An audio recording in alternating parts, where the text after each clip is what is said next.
अस्सलातु वस्सलामु अलैका या सय्यदल मुरसलीन व अला आलिका व अस्हाबिका या रहमतल लिल आलमीन। अस्सलातु वस्सलामु अलैका या सय्यदी या रसूलल्लाह व अला आलिका व अस्हाबिका या हबीबल्लाह। नहमदुहु व नुसल्ली व नुसल्लिमु अला रसूलिहिल करीम व अला आलिहि व अस्हाबिहि अजमाइन। अम्मा बादु फ़अऊज़ु बिल्लाहि मिनश शैतानिर रजीम। बिस्मिल्लाहिर रहमानिर रहीम।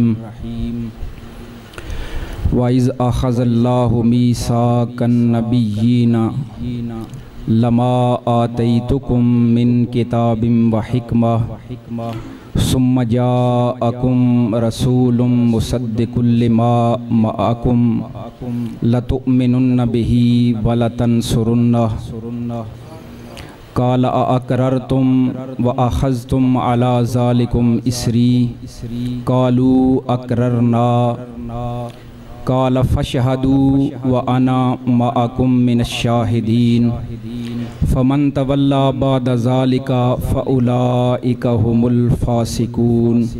सदक़ल्लाहु मौलानल अज़ीम व बल्लगना रसूलुहुन नबियुल करीमुल अमीन। मौलाया सल्लि व सल्लिम दाइमन अबदन अला हबीबिका खैरिल खल्क़ि कुल्लिहिम मुहम्मदुन सय्यदुल कौनैनि वस्सक़लैन वल फ़रीक़ैन मिन उर्बिम व मिन अजमी वल हबीबुल्लज़ी तुरजा शफ़ाअतुहु लिकुल्लि हौलिम मिनल अहवालि मुक़्तहिमी सुम्मर्रिदा अन अबी बकरिम व अन उमरा व अन अलीय्यिम व अन उस्मान ज़िल करमी फ़ाक़न नबिय्यीन फ़ी ख़ल्क़िम व फ़ी ख़ुलुक़िन लम युदानूहु फ़ी इल्मिम वला करमी फ़इन्नहु शम्सु फ़द्लिन हुम कवाकिबुहा युज़हिरन अनवारहा लिन्नासि फ़िज़्ज़ुलमी व कुल्लुहुम मिर रसूलिल्लाहि मुल्तमिसुन ग़रफ़म मिनल बहरि औ रशफ़म मिनद्दियमी कुल्लु आयिन अतर रुसुलुल किरामु बिहा फ़इन्नमा इत्तसलत मिन नूरिही बिहिमी या रब्बि बिल मुस्तफ़ा बल्लिग मकासिदना वग़फ़िर लना मा मदा या वासिअल करमी। मौलाया सल्लि व सल्लिम दाइमन अबदन अला हबीबिका खैरिल खल्क़ि कुल्लिहिम।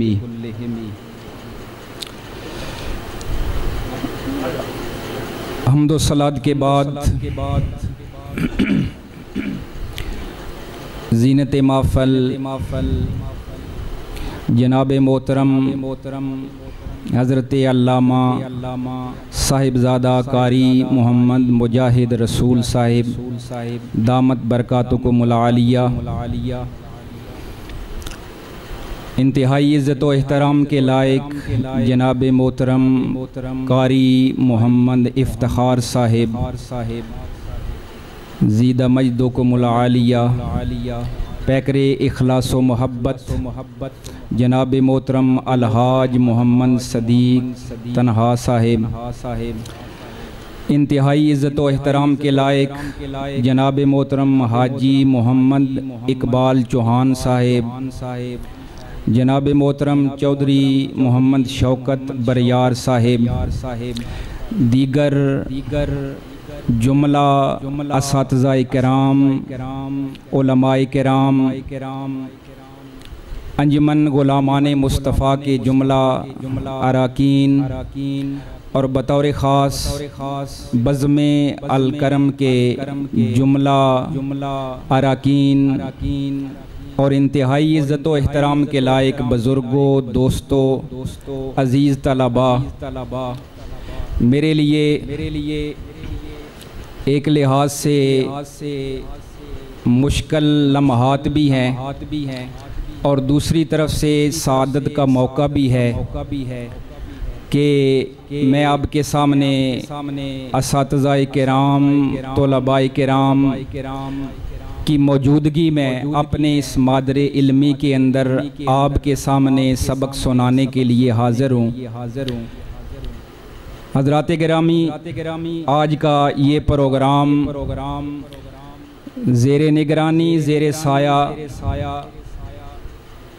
उस्ताज़ुल उलमा वल फ़ुज़ला पीर तरीक़त रहबर शरीयत हज़रत अल्लामा मौलाना मोहम्मद अनवर कुरैशी साहिब सारे दुआ करें अल्लाह करीम उनका साया खैर आफ़ियत से तादेर हमारे सरों पर कायम रहे। अगरचे आप जिस्मानी तौर पर महफ़िल के अंदर मौजूद नहीं, लेकिन हमारा यकीन है कि रूहानी तौर पर आपकी निगाह आज भी हमारे सरों के ऊपर है। मेरी दुआ है कि अल्लाह करीम इस गुलशन करम को, इस आका करीम के दीन के इस मरकज़ को अल्लाह करीम पहले से भी ज़्यादा तरक्कियाँ अता फरमाए। हज़रात गिरामी, मैंने आपके सामने कुरान करीम फ़ुरक़ान हमीद की एक मशहूर मारूफ़ आया करीमा तिलावत करने का शरफ़ हासिल किया है।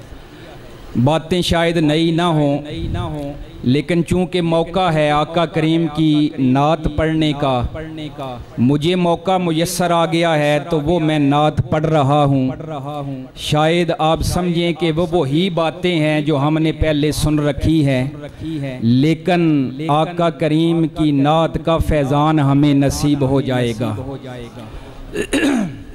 हज़रात गिरामी, रबीउल अव्वल शरीफ का ये महीना है। आका करीम के मीलाद की महाफ़ल जगह जगह पर, मसाजिद के अंदर, गांव हर जगह पर जारी और सारी हैं, मनाई जा रही हैं। लेकिन मैं एक ख़ास बात आपकी बारगाह में अर्ज़ करना चाहता हूँ। आका करीम सल्लल्लाहु ताला अलैहि वसल्लम ने इस दुनिया के अंदर जलवागर होकर हमें अल्लाह ताला के एहसान से फैज़ याब फरमाया।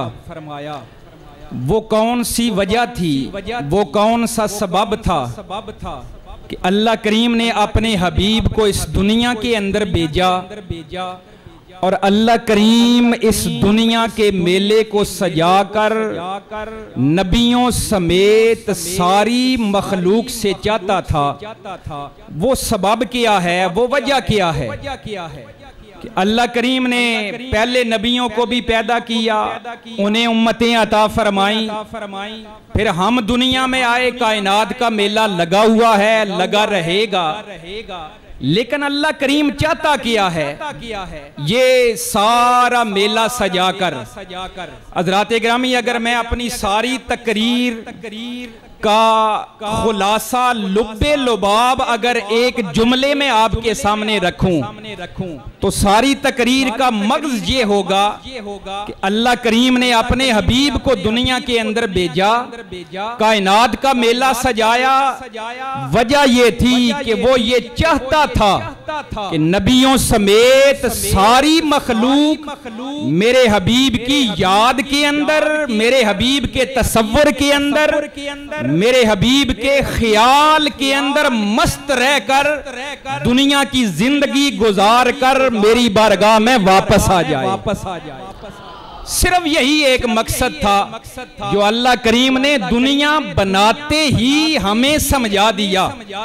और जो आयात मैंने आपके सामने पढ़ने का शरफ हासिल किया है, अल्लाह करीम ने यही बात इनके अंदर बयान फरमाई है।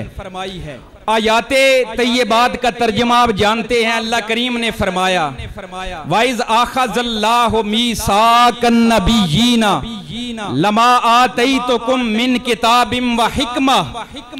अल्लाह करीम ने दुनिया सजाने से पहले 3 महाफल खुद मुनक्कद की।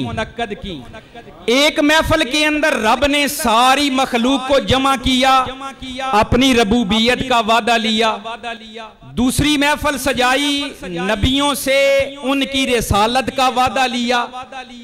तीसरी महफल सजाई, हजूर की आमन और आपके दुनिया में तशरीफ लाने का तज़किरा करने के लिए जो महफल आज हम सजा के बैठे हुए हैं। उस महफल के अंदर अल्लाह करीम ने आम बंदों को नहीं बुलाया। पहली महफल के अंदर आम बंदे भी थे, दूसरी में सिर्फ नबी और रसूल थे। अल्लाह करीम ने तीसरी महफल के अंदर सिर्फ नबियों और रसूलों को बुलाया और अल्लाह करीम ने उनसे एक पुख्ता वादा लिया। हज़रात गिरामी, शायद आपने आयत के ऊपर गौर किया है या कि नहीं। आयत करीमा हमें बता रही है कि वादा आका करीम से हटकर बाकी नबियों और रसूलों से लिया गया था। आका करीम की जात से ये वादा नहीं लिया गया था। आका करीम की जात से मुतलका वो मीसाक नहीं था। फिर आका करीम को उस महफल में बुलाया क्यों गया? कि जब वादा आपसे लिया ही नहीं जाना, अल्लाह करीम वादा ले रहा है बाकी नबियों और रसूलों से, और फिर किसी नबी और फिर बाकी जो रसूल हैं उनको रसूल कह के भी नहीं पुकारा। वाइज आखज़ल्लाहु मीसाकन नबिय्यीना, रब ने रसूलों को भी नबियों में शामिल किया। फरमाया कि हमने सारे नबियों से मीसाक पुख्ता वादा लिया।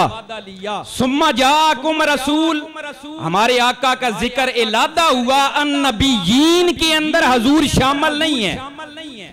फिर हमारे आका को बुलाया क्यों गया? यही मेरे उस दावे की दलील है। आका करीम क्यों बुलाए गए? आपको उस महफल के अंदर क्यों लाया गया? वजह यह थी कि रब जानता था कि बाद में भी लोगों को दलील मिलेगी। अब भी इस आयत में दलील मौजूद है कि जब मैंने अपने नबियों से खिताब करना है, अपने रसूलों से कलाम करना है, तो रसूलों ने मेरे कलाम की चाशनी में डूबकर मेरे कलाम को सुनकर मेरी बारगाह में दीदार की तमन्ना करनी है कि या अल्लाह आज इस महफल में तेरा बयान तो हो रहा है, खिताब तो हो रहा है, लेकिन तुझे देख नहीं रहे, तेरी जियारत नहीं हो रही, दीदार नहीं हो रहा। अब बाद में कुरान की आयात वो पढ़ें जो हजरत मूसा अलैहिस्सलाम की मेराज से मुतलका है। हजरत मूसा अलैहिस्सलाम वादिये सीना के अंदर तशरीफ लाए, दरख्त के पास आग लेने के लिए गए। दरख्त से आवाज आई, ए मूसा, मैं तेरा रब तुझसे मुखातब हूँ, तुझे हम अपने करीब करना चाहते हैं, अपने नालैन उतार दो। हजरत मूसा अलैहिस्सलाम ने जब कलाम सुना था तो फौरन अर्ज कर दी थी, रब्बे आरेनी अनजुर इलैक, ए रब तेरा कलाम कितना मीठा है, हमें अपने दीदार से मुशर्रफ फरमा। ये एक दलील सिर्फ मूसा कलीमुल्लाह की है। कुरान चूंकि इजमालन तज़किरा करता है, हर नबी की यही तमन्ना थी, हर रसूल की यही तमन्ना थी। आका करीम को रब ने मीसाक की महफल के अंदर सिर्फ इसलिए बुलाया था कि जब नबियों से कलाम करूंगा, नबी कलाम की चाशनी महसूस करके दीदार की तमन्ना करेंगे, तो मैं तो चूंकि देखा नहीं जा सकता, अपने हबीब को बुलाया, कुर्सी सदारत पर बैठाया और फरमाया, ए नबियो मैं तुम्हें नहीं दिख सकता, मैं तुम्हें नहीं देखा जा सकता, मेरी जियारत तुम्हें नहीं हो सकती, मेरे हबीब की जात पर मेरी अनवारो तजल्लियात का नज़ूल होगा, मेरे हबीब को देखते चले जाओ, मेरे फैजान का दीदार नसीब हो जाएगा। हजरात गिरामी, आयते मीसाक हमें ये समझा रही है, अभी दुनिया का मेला नहीं लगा, फिर आगे जाएं। ये तो मैंने मुख्तसरन एक नुक्ता आपके सामने अर्ज कर दिया। अल्लाह करीम ने शुरू जमाने से हमें समझा दिया कि जब हम नबियों से ये मुतालबा कर रहे हैं कि नबी जब हमारी दीदार जियारत की तमन्ना करते हैं तो हम उन्हें कहते हैं कि हमारे यार को देख लो, हमारे अनवारो तजल्लियात का दीदार मिल जाएगा। अगली बात की तरफ आए, अल्लाह करीम ने फरमाया, सुम्मा जाअकुम रसूल, ए नबियो हम तुम्हें किताबो हिकमत अता कर दें, फिर मेरा रसूल तुम्हारे पास आ जाए। क्या हमारे आका किसी नबी के दौर में आए हैं? बोले बातें आपको पता हैं, मैं सिर्फ आपकी तवज्जो दिला रहा हूं। मुझसे इल्म में अमल में आप सारे बढ़ के बैठे हुए हैं, लेकिन नात पढ़ने का मौका मुझे मिला है, नात अर्ज कर रहा हूं। जानते हैं आप किसी नबी के दौर में आका तशरीफ नहीं लाए, किसी रसूल के दौर में आका तशरीफ नहीं लाए। क्या रब को नहीं पता था कि मेरे हबीब ने किसी नबी के दौर में नहीं आना? फिर क्यों कहा जा रहा है सुम्मा जाअकुम रसूल? ए नबियो, जब मैं तुम्हें किताब भी दे दूं, हिकमत भी दे दूं, फिर तुम्हारे पास मेरा रसूल आ जाए, क्यों कहा जा रहा है? ये भी सोचने वाली बात है हज़रात गिरामी। ये भी बात हमें पहली बात की तरफ ले जाएगी। इस नुक्ते से भी हमें पहले वाले नुक्ते की मजीद वजाहत मिलेगी। रब चाहता था कि मेरे हबीब ने किसी नबी के दौर में नहीं आना, लेकिन मैं इसलिए रसूलों नबियों को ये कह रहा हूं तंबीह के तौर पर, सुम्मा जाअकुम रसूल, फिर ऐन तुम्हारी नबुव्वत और रिसालत की मशहूरी के टाइम मेरी शानों वाला रसूल आ जाए, ताकि कोई नबी कोई रसूल मेरे हबीब के इंतजार से खाली ना रहे, मेरे हबीब के इंतजार में जिंदगी गुजारे, मेरे हबीब के मुंतजर रहें, मेरे हबीब का इंतजार इनके ख्यालों में बसता रहे। और ये जियारत जो करा रहा हूं, इस जियारत के अंदर और मेरे हबीब के इंतजार के अंदर जिंदगी अगर गुजारेंगे तो ये नबी दुनिया के अंदर जाकर जो मेरे हुक्म की आगे तबलीग करेंगे, मैं रब उस फरीजे को कबूल फरमा लूंगा। हज़रात गिरामी, ये लंबी आयत है और मुहद्दिसीन मुफस्सिरीन ने ये लिखा है कि ऐ लोगों, कुरान करीम के अंदर जितनी भी अल्लाह करीम ने हजूर की नातें बयान फरमाई हैं, उनमें से सबसे टॉप ऑफ दी लिस्ट जो पहले नंबर पर नात है वो यही आयत है, व इज़ अख़ज़ल्लाहु मीसाकन नबिय्यीना, जिसके अंदर अल्लाह करीम ने अपने हबीब की वो नात बयान फरमाई है कि गुलामों के लिए इश्क का सौदा इसके अंदर मौजूद है, और जो आपकी जात से जुड़ना नहीं चाहते उनके लिए मौत का सामान मौजूद है। हज़रात गिरामी, मैंने सिर्फ दो बातें अर्ज की। अल्लाह करीम अभी नबियों को दुनिया में भेजने का बंदोबस्त कर रहा है, और बंदोबस्त किस हालात के अंदर, किस साजो सामान के तहत कर रहा है कि ए नबियों, जिस हबीब को मैंने तुम्हें दिखाया है और जिसके आने का जिक्र फरमाया है, इस हबीब के जियारत के ख्याल के अंदर और इसके इंतजार के अंदर तुमने नबुव्वत की जिम्मेदारियां अदा करनी है। हज़रात गिरामी, मजीद में तफसील के अंदर नहीं जाता, बाकी वाकयात आप सारे जानते हैं। हर नबी हजूर के जियारत के तसव्वुर के अंदर जिंदगी गुजारता रहा, हर रसूल हजूर की जियारत के तसव्वुर के अंदर दुनिया के अंदर जिंदा रहा और आपके इंतजार के अंदर जिंदा रहा। हज़रात गिरामी, ये अल्लाह करीम नबियों को समझा रहा है, तो फिर आप खुद अंदाजा लगाएं आम बंदों से ये बात रब कितनी मतलूब करता होगा कि जब रब मेरे हबीब के दीदार के तसव्वुर में मस्त रहें, जब नबी सारे मेरे हबीब की जियारत के ख्याल में मस्त रहें और इनके इंतजार के साए में जिंदगी बसर करें, जब नबी जो कायनात के अंदर सबसे अफजल गरोह है, अल्लाह करीम उनसे ये मुतालबा कर रहा है, तो फिर आम लोगों से कितना मुतालबा होगा।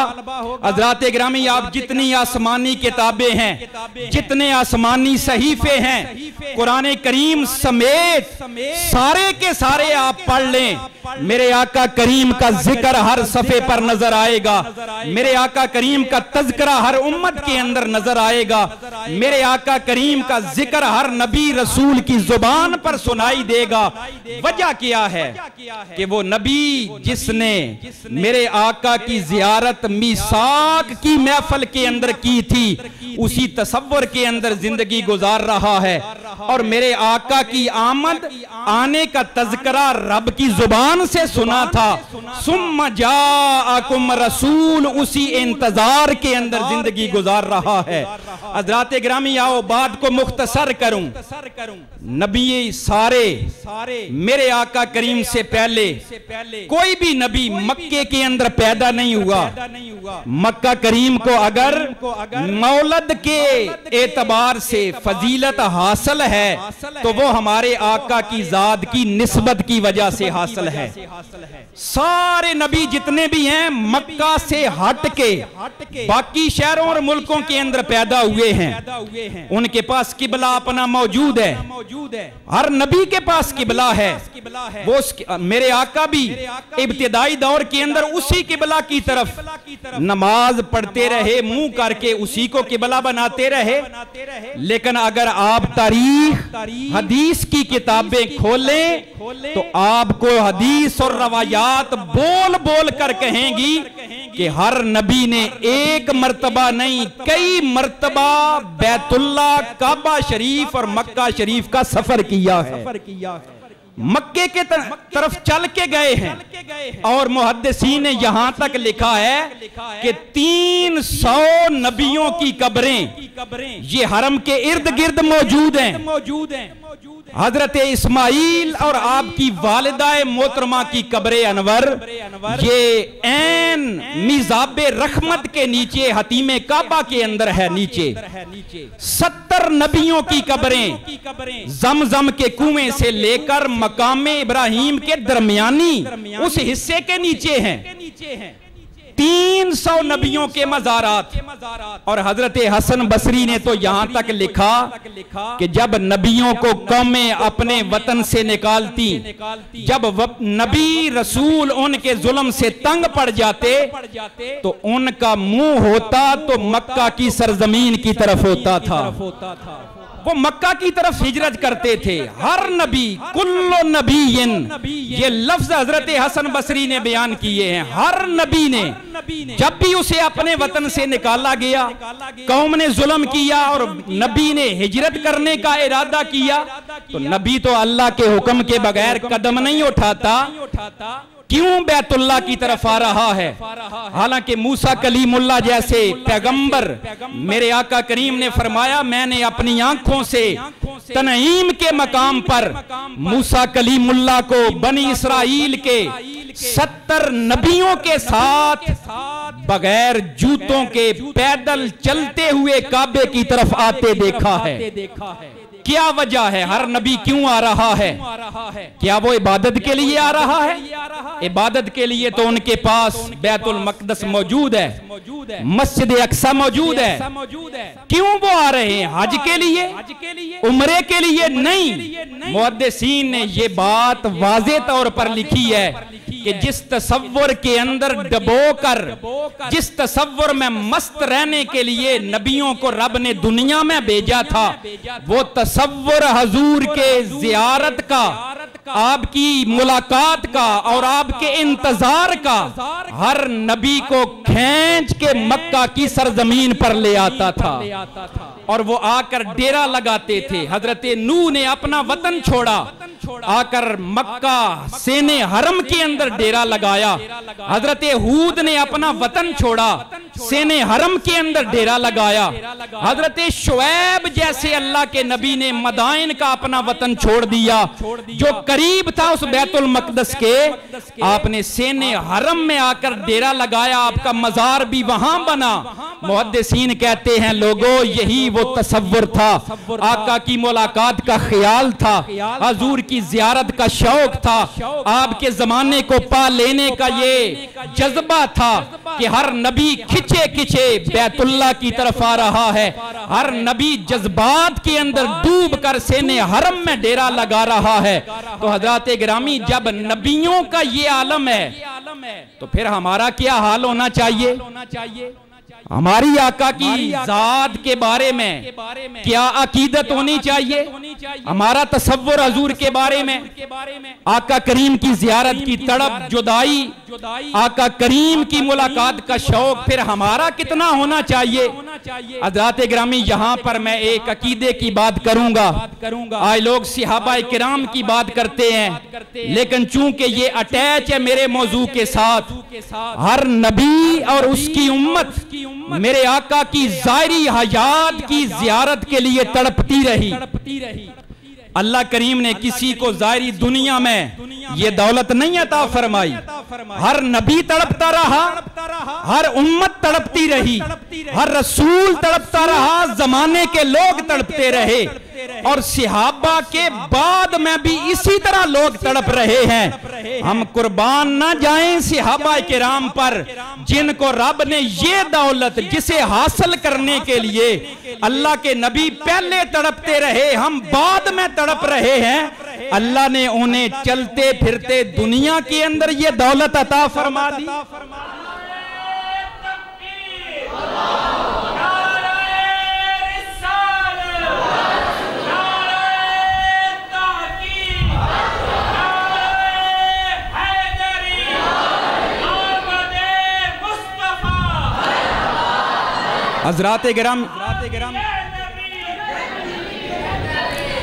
हज़रात गिरामी, ये सहाबा की अजमत के लिए सिर्फ यही दलील मौजूद है। जिस तसव्वुर के अंदर डबोकर, जिस जियारत के फैजान से, और मैं यहाँ ये बात आपको कह दूं कि हम जिस आका करीम की उम्मत में शामिल हैं, रब ने उसे ये मकाम अता किया है कि अल्लाह करीम ने अपने हबीब को वो मकाम, वो शरफ अता किया। तफसीर रूहुल बयान के अंदर उलमाए किराम का मुत्तफिका इजमाई ये बयान मौजूद है कि इन्नल्लाह जअला नबियहु मज़हरन लिकमालातिही व मिरआतन लितजल्लियातिही। ऐ लोगों, अल्लाह ने अपने नबी को अपनी जात के कमालात का मज़हर बनाकर, अपने अनवारो तजल्लियात का आईना बनाकर इस दुनिया के अंदर पैदा फरमा दिया है। अब जब भी किसी ने अल्लाह की बारगाह में मुतालबा किया कि या अल्लाह मैं तुझे देखना चाहता हूं, मूसा कलीमुल्लाह समेत उन्होंने भी 9 मर्तबा कहा था। मेरे अल्लाह ने अपनी जात को दिखाने के लिए अपने हबीब को सामने कर दिया। मूसा कलीमुल्लाह की वो दलील आज भी हमारे सामने वाज़े है कि 9 मर्तबा कहा था रब्बे आरेनी अनजुर इलैक। अल्लाह करीम ने 9 मर्तबा ही अपने दीदार को अता करने के लिए अपने हबीब की जियारत मेराज वाली रात अता फरमाई, ताकि लोगों को पता चल जाए अगर मुझे देखना है तो मेरे हबीब के चेहरे को देखते चले जाओ। हज़रात गिरामी, आओ मिलाद मनाने का यही मकसद है कि हम आका की जात से उसी तसव्वुर, उसी जियारत की तड़प, उसी जुदाई के गम और फिराक के अंदर मजीद इजाफा करें। ये मदारस बनाने का, कुरान पढ़ाने का, हाफिज आलिम बनने का यही मकसद है कि लोगों आका की जात से ताल्लुक पुख्ता किया जाए। वरना अल्लाह करीम का हुक्म सुन लो, अल्लाह करीम ने फरमाया फमन तवल्ला बादा ज़ालिका। अब मैं आयत की तफसील को छोड़ रहा हूं। अल्लाह करीम ने फरमाया है नबियो, जब हमने तुमसे पक्का वादा ले लिया और तुमने इकरार कर लिया, भारी जिम्मा दे दिया, गवाही भी तुमने लिख दी और साइन कर ली, फमन तवल्ला बादा ज़ालिका, अगर इसके बाद किसी के ज़ेन से मेरे हबीब का तसव्वुर हटा, मेरे हबीब की जियारत का जज्बा खत्म हुआ और जो इस वादे से फिर गया, फाउलाइका हुमुल फासिकून, वो फासिकों के अंदर शामिल हो जाएगा। आप सारे बेहतर जानते हैं कि नबी के बारे में तो ये गुमान भी नहीं किया जा सकता कि नबी फिसक के करीब जाएगा। वो तो होता ही पैदाइशी मासूम अनिल खता, वो खता के करीब भी नहीं जा सकता। फासिक गुनाहगार को कहते हैं। क्या नबी के बारे में ये सोचा जा सकता है? नहीं। रब अपने नबियों को ये कहकर उनके जरिए हमें ये पैगाम दे रहा है। क्या लोगों, अगर दीन से ताल्लुक है तब भी अगर दुनिया से ताल्लुक है तब भी, जिस शोबे से तुम्हारा ताल्लुक है तब भी, हर शोबे के साथ जैसा भी तुम्हारा ताल्लुक है, तुम्हारे हाथ में मेरे हबीब का दामन होना चाहिए। अगर छूट गया तो हर नमाज, हर इबादत भी मरदूद है, हर जिक्र भी मरदूद है। अगर मेरे हबीब का दामन तुम्हारे हाथ में नहीं है, मेरे हबीब की इत्तिबा इताअत तुम्हें नसीब नहीं है। हज़रात गिरामी, इस पर मजीद दलील के लिए मैं ये आयत करीमा पढ़ूंगा। अल्लाह करीम ने फरमाया, कुल इन कुंतुम तुहिब्बूनल्लाह फत्तबिऊनी युहब्बिबकुमुल्लाह व यगफिर लकुम ज़ुनूबकुम। अब सारे तोलबा हैं, उलमा भी मौजूद हैं। अल्लाह करीम ने फरमाया, अगर तुम मुझसे मोहब्बत का दावा करते हो, फत्तबिऊनी, ए हबीब ने कहो मेरी इत्तिबा करें। वही फमन तवल्ला बाद ज़ालिका वाली बात, मेरी इत्तिबा करें। जब मेरी इत्तिबा करेंगे, युहब्बिबकुमुल्लाह, तुम्हें मैं अपना महबूब बना लूंगा, व यगफिर लकुम ज़ुनूबकुम, तुम्हारे गुनाह बाद में माफ करूंगा। तरतीब उल्ट नहीं गई, पहले गुनाह माफ होने चाहिए थे, फिर अल्लाह का महबूब बनना चाहिए था। अल्लाह करीम कह रहा है, मेरा मकसद ही दुनिया के बनाने का और दुनिया में नबी और तमाम अवाम को भेजने का मकसद ही ये है कि मेरे हबीब से कदमों के साथ जुड़ जाएं, मेरे हबीब से ताल्लुक कायम कर लें, मेरे हबीब की जात के तसव्वुर के अंदर दुनिया गुजारें। जब मकसद ही ये है, तो जो मकसद ये पूरा करेगा, हम उसे अपना महबूब बना लेंगे। और अगर उसके अंदर गुनाह हुआ भी, महबूब बनाने के बाद में फिर उसके गुनाह माफ फरमा देंगे। हज़रात गिरामी, आओ, लोग आज कहते हैं कि नमाज पढ़ो, मिलाद का कोई फायदा नहीं है, जिक्र की महफिल सजाने का कोई फायदा नहीं है। मैं तफसील के अंदर जाना नहीं चाहता, बात क्लोज कर रहा हूं। आओ, चूंकि रब का मकसद ही ये था कि मेरे हबीब के तसव्वुर में दुनिया की जिंदगी बसर की जाए, तो आओ जरा नमाज की हैसियत क्या है, नमाज का मकाम क्या है। रब ने हमें जो तरीका अता किया है, खुद अता किया है, मिला तो हजूर की बारगाह से, लेकिन इजाजत इज़न मेरे रब का है कि ऐसी नमाज पढ़ो। तो वो नमाज पर जरा गौर करो। जब हम तकबीर तरीमा कहकर क़याम के अंदर खड़े होते हैं, तो ये मेरे आका के नामे नामी अहमद का अलिफ बन जाता है। जब आप रकू के अंदर जाते हैं, मेरे आका करीम के नामे नामी अहमद की खा बन जाती है। जब आप सजदे के अंदर जाते हैं, मेरे आका करीम के नामे नामी अहमद का मीम बन जाता है। और जब आप कादे के अंदर बैठते हैं, तो अहमद की दाल बन जाती है। मेरे अल्लाह करीम ने फरमाया, लोगो नमाज को कोई और काम ना समझना, ये तो मेरे यार के ख्याल में मस्त होकर मेरी बारगाह में हाजिरी देने का ये नाम नमाज है। इसीलिए तरीका ये दे रहा हूं कि अहमद मेरे हबीब का नामे नामी नमाज के अंदर पूरा बन जाता है। इससे आगे आप मजीद जाएं, नमाज के बारे में सोचते चले जाएं। नमाज के अंदर सबसे जो अल्लाह के करीब कर देने वाला रुकन है, वो सजदा है। और मेरे आका की वाज़ेह हदीस भी है, आका करीम ने फरमाया, सजदे की हालत में बंदा रब के ज्यादा करीब होता है। अब आप सजदे के उस तसव्वुर को, हाल को सामने रख के जब आप गौर करेंगे, मेरे आका का नामे नामी मोहम्मद बन जाएगा। सजदे के अंदर जाएं और फिर गौर करें, रब ने ये ऐसा तरीका हमें क्यों अता किया। अल्लाह करीम चाहता है कि मैंने नबियों को तो समझा दिया था, कायनात बनाते हुए तुम्हें भी समझ आनी चाहिए। जो मेरे यार के ख्याल में मस्त हो गया, मेरे यार की ज़ियारत के लिए तड़प और जज्बा उसे नसीब हो गया, मैं उसे कायनात नहीं बल्कि आखिरत का भी बादशाह बना देता हूं।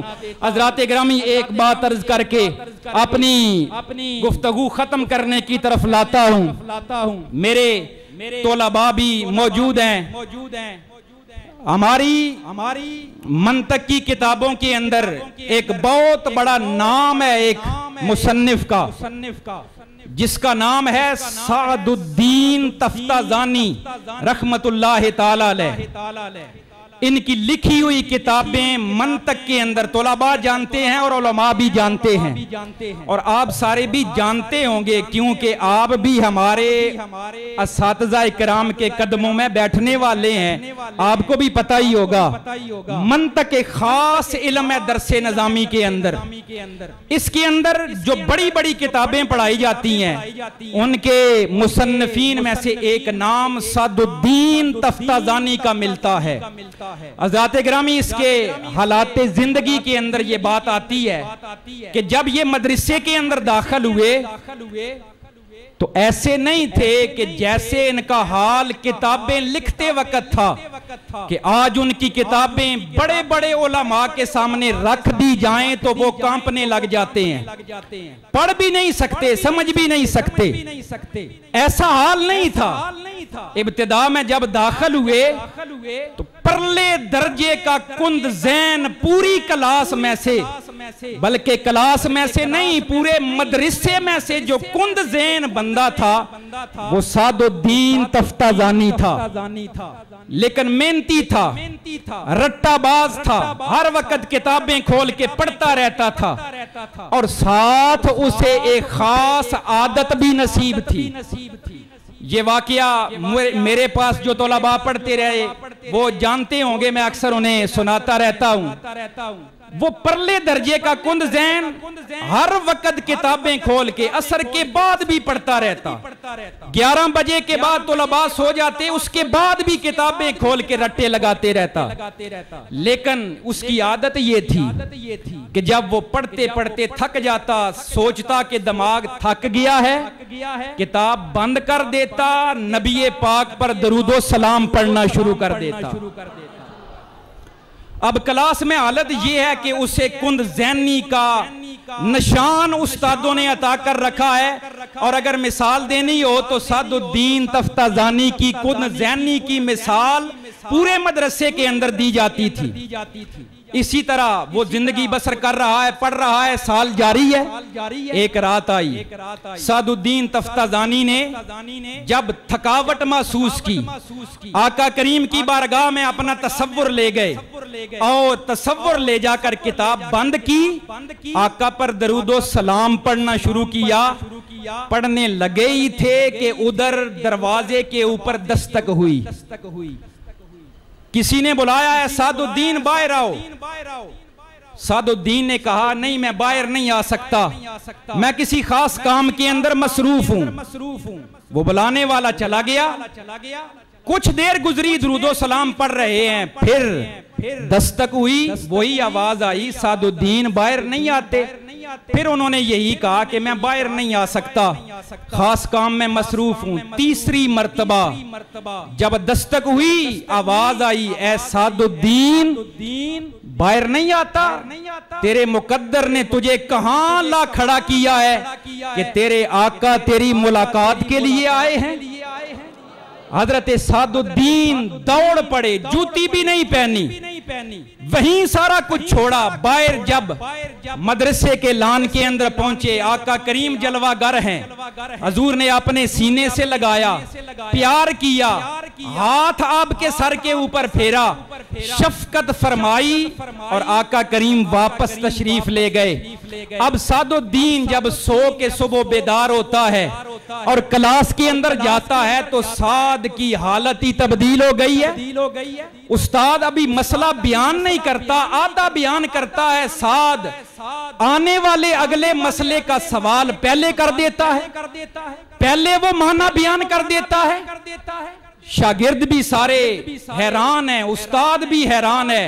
हज़रात गिरामी, जब उन्होंने पूछा है, साद क्या हुआ, कहां गई कुंद ज़ैनी, कहां गया वो तेरा कुंद ज़ैन होना, हजरत साद ने सारा वाकया बयान फरमाया और बाद में वो किताबें लिखी जो उलमा भी नहीं पढ़ सकते, हज़रात गिरामी आओ आका करीम के कदमों से जुड़ जाओ, अपना ताल्लुक हजूर के नालैन से जोड़ लो। तालिब इल्मी का जमाना ये आका करीम से ताल्लुक पक्का करने का जमाना है। बाद के अंदर आपको टाइम नहीं मिलेगा कि आप ज्यादा से ज्यादा बैठ के आका पर दरूद पढ़ लें, आका की जात का तसव्वुर कर लें। शायद दुनिया की उन मसरूफियात में आप टाइम ना निकाल सकें। ये आज टाइम है, अपनी जमाना तालिब इल्मी से आप फायदा उठाएं, आका करीम की सुन्नतों पर पुख्तगी से अमल करें और पाबंदी करें। तालिब इल्मी जमाने के अंदर बंदा जो भी आदत बनाता है आखिर तक वही मरते दम तक आदत साथ जाती है। शायद मुझसे अपने इस बयान में कुछ गलतियां भी हो गई हों, मैं बड़ी बड़ी बातें सबक सुनाते आपकी बारगाह में अर्ज कर गया। मेरी दुआ है कि अल्लाह करीम मुझे माफ फरमाए और मेरी हाजिरी को कबूल व मंजूर फरमाए। अल्लाह करीम तमाम दारुल के असातिज़ा किराम तलबा को तरक्कियां अता फरमाए, अपने हबीब के फैजान से वाफर हिस्सा अता करे। अल्लाह करीम इस मादरे इल्मी इस गुलशन को दिन दुगनी रात चौगनी तरक्की अता फरमाए। वमा अलैना इल्लल बलाग।